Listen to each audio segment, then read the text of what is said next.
Hello guys, welcome to talkies today channel. ఈరోజు big boss 8వ రోజు ఏం జరిగిందనే విషయం గురించి డిస్కస్ చేద్దాం. అట్లాగే నామినేషన్స్ ఎవరెవరు అయినాయో చూద్దాం.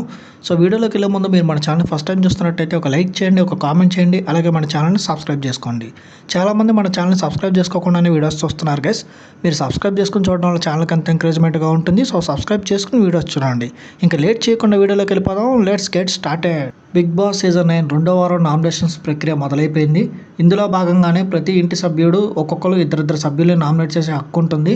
మీరు మీ ఇంట్లో ఉండేందుకు అర్హత లేని వారిని భావించి ఇద్దరు సభ్యుల్ని తగిన కారణాలు చెప్పి నామినేట్ చేయాలని, ముఖానికి రెడ్ పెయింట్ అనేది పూయాలని బిగ్ బాస్ చెప్పాడు. అయితే చెప్పగానే కెప్టెన్ కూడా నామినేట్ చేయొచ్చా అంటూ రీతు చౌదరి అడిగింది. దీంతో కెప్టెన్ సంజనాని ఎవరు నామినేట్ చేయడానికి వీలు లేదని బిగ్ బాస్ చెప్పాడు. ఇక నామినేషన్ ప్రక్రియ స్టార్ట్ అవగానే తనుజ గౌడతో స్టార్ట్ చేశారు. తనుజ కూడా ఫస్ట్ నామినేషన్ వచ్చేసి హరిత హరీష్ గారు. ఎందుకు మాస్క్ మ్యాన్ని నామినేట్ చేసిందంటే రీజను, లాస్ట్ వీక్ హరిత హరీష్ గారి బిహేవియర్ తనకు నచ్చలేదని చెప్పింది. అట్లాగే ఫస్ట్ వీక్ ఎవరేంటో ఎవరెవరికి తెలియదు, కానీ ఆ రోజు మీరు చేయి చూపించి బిహేవియర్ అది చేయండి ఇది చేయండి అంటూ చాలా మాట్లాడేశారని హర్ట్ అయిన విషయం చెప్పి రీజన్ చెప్పి నామినేట్ చేస్తున్నానని తనుజ చెప్పింది. నామినేషన్ ప్రక్రియ చాలాసేపు జరిగింది. 10 నిమిషాల పాటు వాళ్ళిద్దరూ ఒకరినొకరు డిఫెండ్ చేసుకోవడానికి ట్రై చేశారు. తనుజ తను పాయింట్స్ చెప్తూనే ఉంది, అట్లాగే మాస్క్ మ్యాన్ డిఫెండ్ చేసుకుంటూనే ఉన్నాడు. తర్వాత తనుజ గారు సెకండ్ నామినేషన్గా ఫ్లోరా సేనిని పిలిచారు.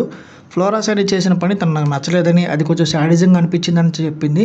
ఒక షాంపూ బాటిల్కి మాయిశ్చరైజర్ అట్లాగే కండిషనర్ మిక్స్ చేసి పెట్టడం ఏంటి, ఈ శాడిజం ఎక్కడిది నాకు అర్థం కాలేదంటూ తనుజ చెప్పింది. అయితే ఫ్లోరా సేని ఆర్గ్యూ చేయలేదు. షాంపూ కండిషనర్ ఇష్యూ మీది కాదు, అట్లాగే ఫ్రీ బోర్డ్ ఇష్యూ కూడా మీది కాదు, నేను తప్పు చేశాను, దానికి సారీ చెప్పాను, ఇందులో మీకు వాదించడానికి ఏమీ లేదంటూ ఫ్లోరా రీజన్స్ చెప్పింది. అయితే అప్పుడు రెడ్ పెయింట్ పూసి తనుజ ఫ్లోరాని నామినేట్ చేసింది. తర్వాత మర్యాద మనీష్ వచ్చాడు. తన ఫస్ట్ నామినేషన్గా బర్నీ గారిని సెలెక్ట్ చేసి రీజన్స్ చెప్పడం స్టార్ట్ చేశారు. మీరు biggest snake of the house అంటూ బర్నీ గారు ఉద్దేశించి మర్యాద మనీష్ అన్నారు.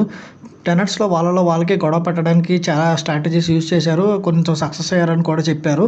అప్పుడు భరణి గారు, నేను మిమ్మల్ని సేవ్ చేస్తూ లాస్ట్ వీక్ డిమాండ్ పవర్ని నామినేట్ చేశాను, నేను అది తప్పు చేశానని నాకు అనిపించింది, ఇప్పుడు మీరు నన్ను నామినేట్ చేస్తానని చెప్పి భరణి గారు యాక్సెప్ట్ చేశారు తన నామినేషన్ని. తర్వాత రెడ్ పెయింట్ పూసాడు. తర్వాత మర్యాద మనీష్ రీతు చౌదరిని నామినేట్ చేశాడు. రీతు చౌదరి తను మర్యాద మనీష్ చేసిన నామినేషన్ని యాక్సెప్ట్ చేయలేదు.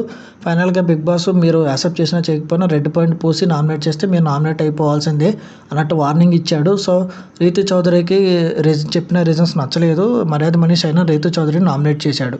ఈరోజు ఎపిసోడ్లో మాస్క్ మ్యాన్, ఫ్లోరా సేని, అట్లాగే రీతు చౌదరి, భరణి గారు నామినేట్ అయ్యారు. మిగిలిన నామినేషన్స్ అనేవి రేపు ఎపిసోడ్లో కంటిన్యూ అవుతాయి.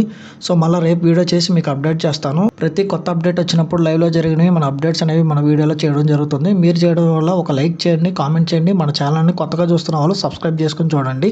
ఇది వాళ్ళ ఎపిసోడ్ అనాలిసిస్. మళ్ళీ రేపటి ఎపిసోడ్తో మేము ముందుకు వస్తాను. Thanks for watching. జై హింద్.